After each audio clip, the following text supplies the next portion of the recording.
everyone, it's Dianne at Minerva. I hope you're all having a fabulous week.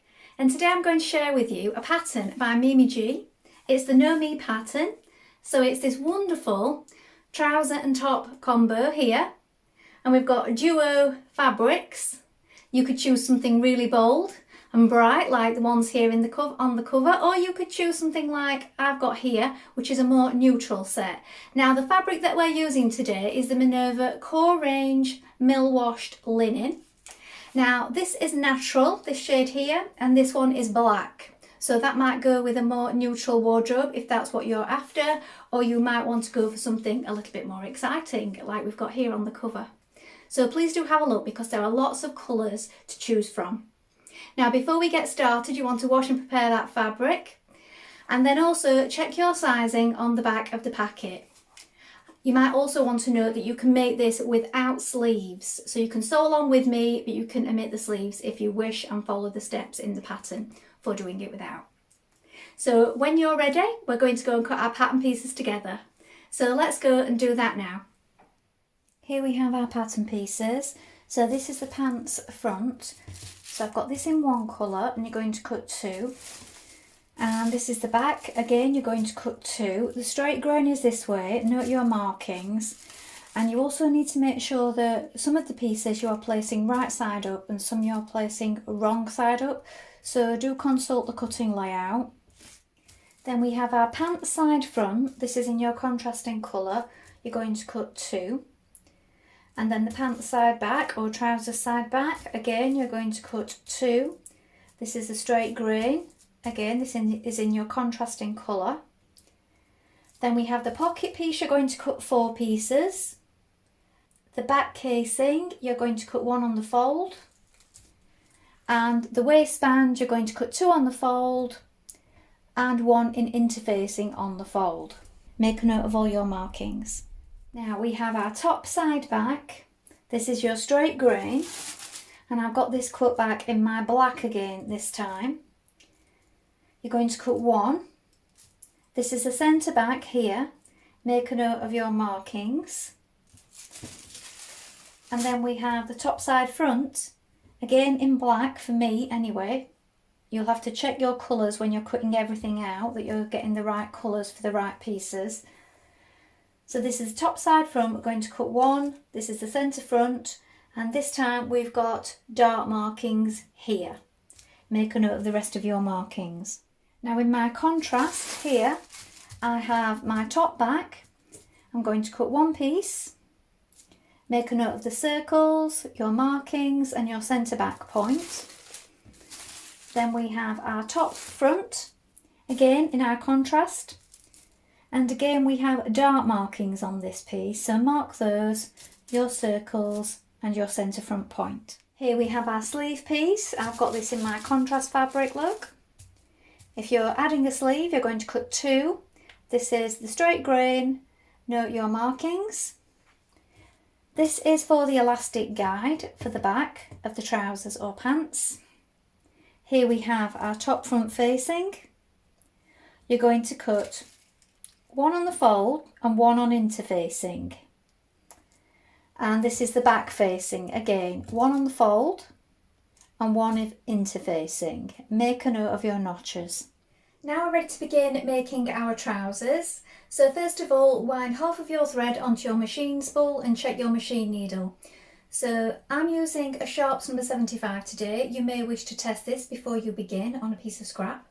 Then when we've done that, we're going to begin by stay stitching around some of our trouser pieces. So you need pieces 1 and 2 for this. So I'm going to show you where we're going to stitch now.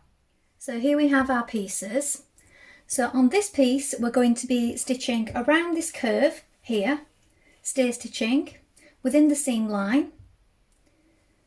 And then on this piece here, number 2, we're going to stitch around this part here. So let's do that now.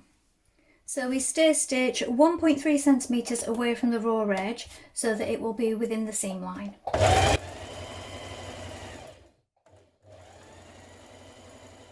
Now you're going to take your side front and your front piece of your trousers, match them up like this, make sure you've got them the correct way, and then when you've done that, flip it over and pin it in position.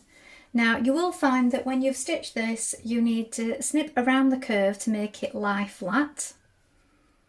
And when we've stitched it in place, we're going to press that seam downwards. Now it's a 1.5 centimetre seam allowance on this pattern.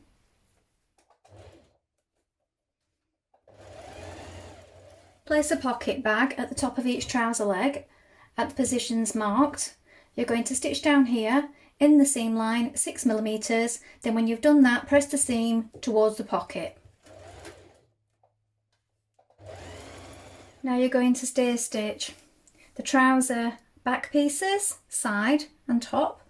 So pieces 3 and 4, we're going to stair stitch around this curve here and around this curve here in the same way that we did our front pieces. Now pin side back to back of the trousers and stitch in place the same way that you did your front pieces. Place remaining pockets to the back pieces like this at the places marked and stitch with a 6mm seam. Now pin your front and your back leg together at the side seam like this with the pocket facing outwards. You're going to stitch from the top to this circle here and back tack. Leave an opening between the circles for your pocket opening and then stitch from this circle all the way down the leg. Now you need to make sure that you match up these points here where your contrasting colour meets. Stitch around your pockets. Now you're going to stitch the inner leg together front to back like this, making sure again that you match this part accurately where the colour contrasts. Now turn one trouser leg the right way around and now you're going to put it inside the other trouser leg, which is left the wrong way around, like this. So slip it inside and then you're going to match up the inner leg seams like this, pin them in place and match your notches front and back. Now when you've done this, we're going to stitch that seam in place with a 1.5 centimetre seam and then we're going to stitch it again 6mm away from that to reinforce it. Now stair stitch around the top of the trousers. Now add your interfacing to one side of your waistband and then you're going to stitch your two pieces of your waistband together along this top edge. When you've done that, we're going to understitch it. Now understitch a few millimetres away from that seam that we've just created onto the interfaced piece. Now stitch your front waistband to your back casing, leaving an opening between the small dots. Now on the long unnotched edge of the back casing, you're going to press under the seam allowance, then you can trim it to 1 centimetre. After we've done this, we're going to attach our waistband to our trousers, pinning it, lining up our centre front and our centre back and our notches all the way around. Now with your waistband pinned in place, stitch it in position.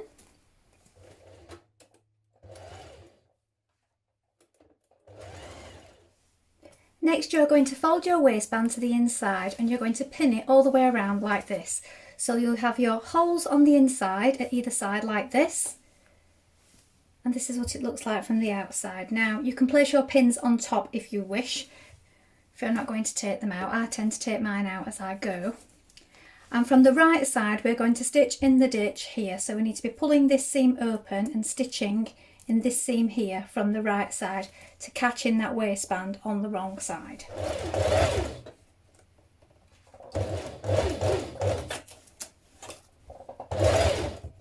Now cut a length of elastic, the length of your elastic guide for the back, and we're now going to insert it through our openings. You can use a bodkin or a safety pin to do this. Now secure your elastic at either side and close up the holes, and it will look like this now from the back. Now you're going to want to change up your thread so that we can hem the bottom of our trousers, because obviously it's a different colour. Now turn up the hem on your trousers. You want to press under 6mm and then turn it under again. You may want to try it on just to test the length. Now with our trousers completed, we are ready to move on to our top. So first of all, we're going to take our front piece.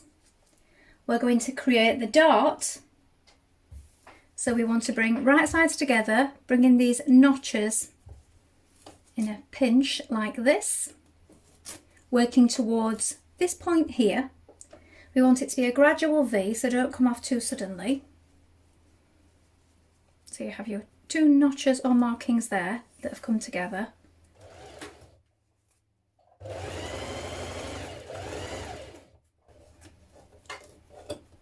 Come off nice and gradually.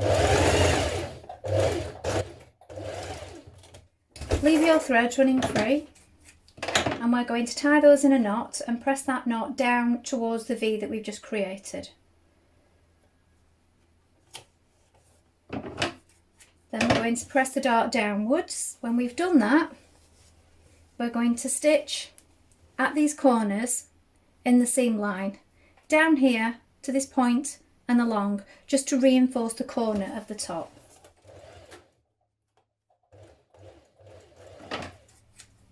Do this at both sides.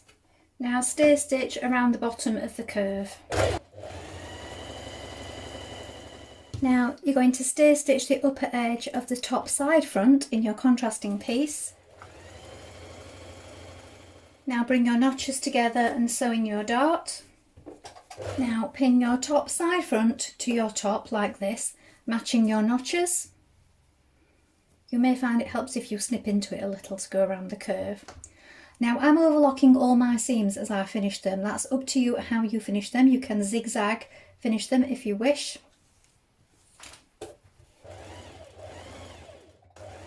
Now prepare your back pieces in the same way. So reinforce around the corners, stay stitch along the long curved edges, and then pin your two pieces together along the curve. Now stitch in place with a 1.5cm seam allowance. Now pin your front to your back at the shoulder seams and the sides, and we're now going to stitch these in place with a 1.5cm seam allowance.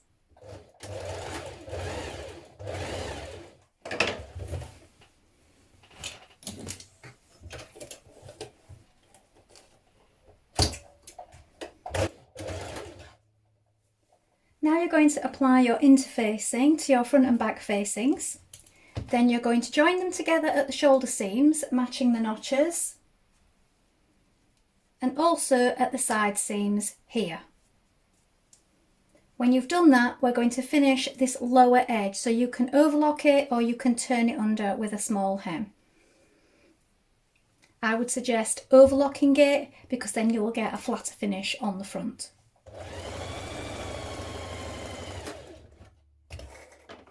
At this point, you're going to pin your facing at your front and back neck like this, lining up the corners, the shoulders.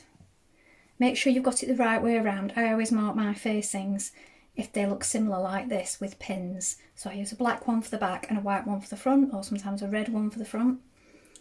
And then that way I don't get mixed up. Now sew that in place. Now clip to the points in the corners of your neckline, front and back. Trim away at the excess seam, and you're going to understitch a few millimetres away from the seam we've just created, stitching your seam to your facing. Do this as far as you can around the neckline. Now we're going to do a line of ease stitching around the head of our sleeve between the notches. When you've done this, we're going to sew our underarm seam together, matching the notches here.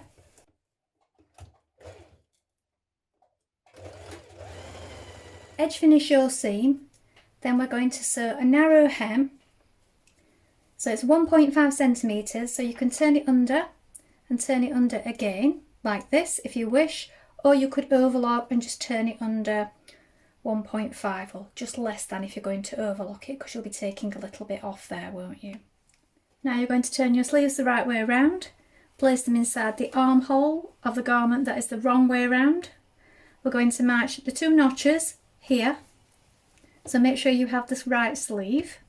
We're going to match this one notch here with the top of the shoulder. So pin it the whole way around, and you want to make sure that when you're pinning it that you're easing in the points where you've done the ease stitching. Now when you stitch it, you want to make sure you've got no definite lumps or bumps, so you're going to be manipulating this with your fingers. Make sure all your notches match and your underarm and shoulder points, then we're going to stitch this in place. Now hem the bottom of your top so you can do a double fold or overlock and turn it up once. Now it's a 3.2 centimetre hem, so do make allowances for this if you take some off with the overlocker. So here it is finished. As this one is in my size, I thought I'd put it on to show.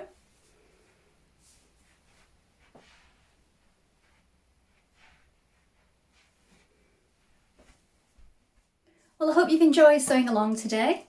Please let us know in the comments below if you've made this pattern before, and remember to include any photographs. I would love to see what other fabrics this pattern has been made in, and of course you also have the option to make it sleeveless. Remember to take a look at the Minerva Craft Club to get 10% off all your orders for a whole year, and of course create a free account with us to join in with our wonderful worldwide sewing community. Well, that's all from me for today, but I hope to be back soon with another sew along for you. Thank you so much for watching. Bye for now.